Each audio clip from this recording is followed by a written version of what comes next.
नमस्कार. वाचण्यासारखे काही या माझ्या चॅनलवरती असाच एक अत्यंत आवडलेला आणि थोडासा जवळचा लेख घेऊन येतो आहे. सोमवारातला रविवार. कोणी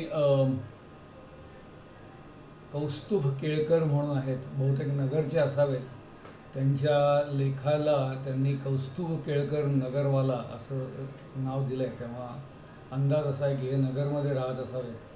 माझी पोस्ट नावासकट शेअर करायला माझी ना नाही, असंही वाक्य तिथे खालती आहे. त्याचाच आधार घेत त्याची इम्प्लिसिट परवानगी आहे असं म्हणत हा लेख वाचतोय. कौस्तुभजी, तुम्ही जर हा लेख ऐकलात तर जरूर कॉमेंटमध्ये कळवा. तुमची परवानगी घ्यायला नक्कीच आवडेल आणि नसेल तर ती काढूनही टाकेल. तुम्ही आहे. तर सोमवारातला रविवार लेख आवडण्याचं कारण म्हणजे लहानपण कराडला गेलं. खूप जवळच्या आठवणी कराडबद्दल आहेत. सोमवार पेठेतच राहत होतो. साधारणपणे मी कराडमधनं बाहेर पडल्यानंतर एक 15 वर्षानंतरचा हा लेख आहे, पण तरीसुद्धा बऱ्यापैकी रिलेट होणारा लेख आहे. मी हा लेख का लिहिला नाही, इतकं वाईट वाटावं इतका सुंदर हा लेख आहे. तर ऐका. सोमवारातला रविवार. 94-95चा सुमार असेल. कराडला सोमवारात राहायचो, हटकेश्वरा शेजारी तोंडपेवाड्यात. सोमवारातला रविवार फार भारी असायचा. हटकेश्वराला पहाटेच जाग आलेली असायची आणि नेहमीची आजी गँग तिथे जमलेली असायची. कुठलं तरी भजन वगैरे चाललेलं असायचं. बोल ऐकू यायचे नाही, फक्त टाळांची नाजूक किणकिण, मध्येच देवळातल्या घंटेचा आवाज. या बॅकग्राऊंड म्युझिकनं जाग यायची आणि मला फार आवडायचं ते. एखाद्या परिक्रमी बाहुबली महाराजाला भाट गुणगान गाऊन जाग करतायत तसलं काहीतरी भारी वाटायचं. पण तरीही 7च्या सुमारास जागा व्हायचो. पटकन आवरून मग घाटावर पळायचं. आंघोळ नंतर आल्यावर मन स्वच्छ तर शरीर स्वच्छ. सकाळी सकाळी नदीवर जायला मला जाम आवडायचं. थर्मोकोल कमरेला बांधून 2-4 कोळी माणसं नदीत घिरट्या घालीत असायची. दूरवर टेकावली ऐकू यायची. कृष्णमाईही माझ्यासारखीच निवांत वाहत चाललेली, अगदी संथ, स्लो मोशनमध्ये. कोणालाच कसलीच घाई नसायची. अगदी मॅडसारखा मी नदीकडे बघत बसायचो आणि विवेकानंदांसारखी पोज घेऊन नदीच्या पाण्याला छान ओलकट वास असायचा. सकाळच्या फ्रेश हवेत तो मी फुफ्फुसात हावरटासारखा भरून घ्यायचो आणि मग सावकाश स्वामींच्या बागेत एक चक्कर मारायची.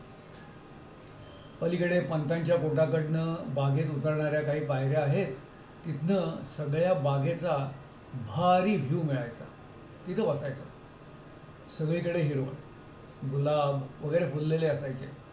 शोच्या फुलांची झाडं असायची. रात्राणी नाईट ड्युटी करून दमलेली असायची. तिच्या अत्तराची बाटली तशीच सांडलेली.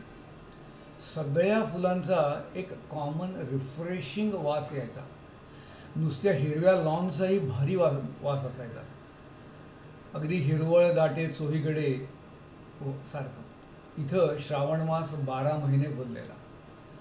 नदीकाठी इतकी सुंदर बाग जगात कुठं नसेल. लोक घिरट्या घालत असायची. पक्ष्यांची किलबिल ऐकू यायची. मी घड्याळ विसरून जायचो.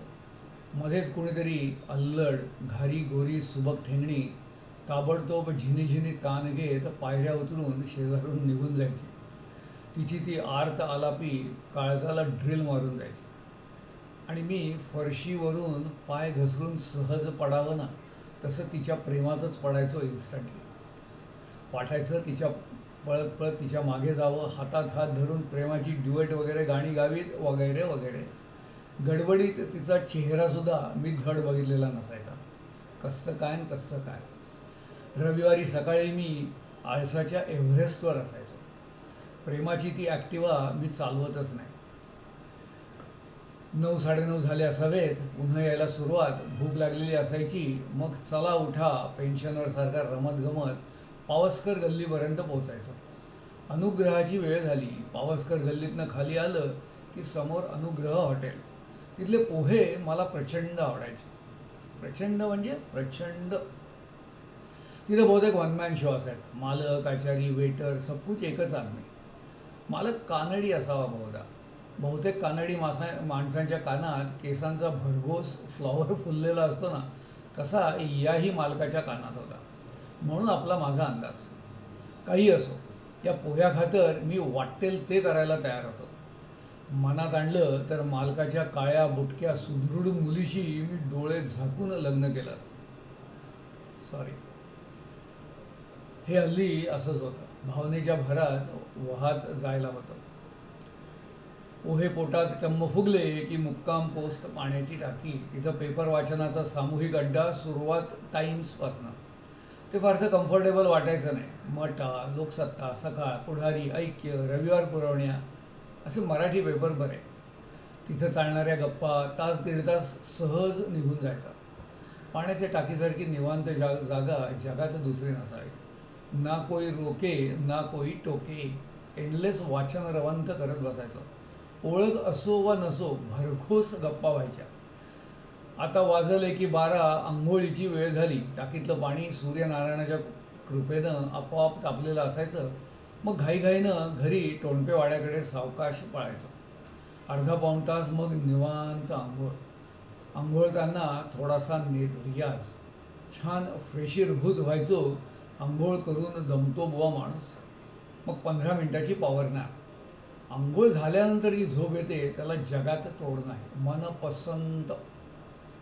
तोवर पोटातल्या कावळ्यांना पिल्लं झालेली असायची.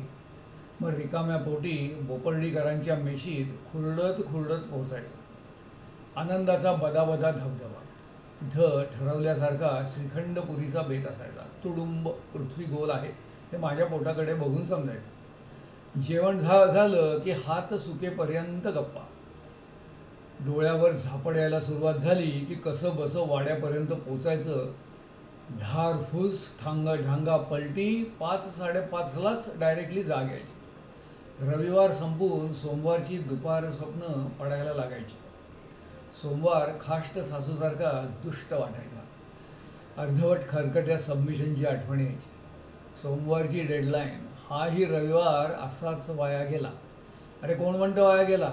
अरे ऐसा रविवार तो नसीब वालों को मिलता है. गेले ते दिन गेले, रह गई सिर्फ यादें. हे हटकेश्वरा, एक दिवस मी खूप मोठा माणूस होईन, एकदम श्रीमंत. सोमवार विसरून शनिवारी गाडी काढीन. चलो सोमवार पेट कराड. सोमवारातला रविवार. इस रविवार की कीमत तुम क्या जानोगे बाबू. Really missing it. सोमवारातला रविवार. कौस्तुभ केळकर, नगरवाला. समस्त कराडकरांना अत्यंत रिलेट होणारा लेख. फार आवडला. कौस्तुभजी, अत्यंत सुंदर लेख लिहिल्याबद्दल मनापासून धन्यवाद. असंच काहीतरी वाचायला घेऊन परत येईन. तोपर्यंत नमस्कार.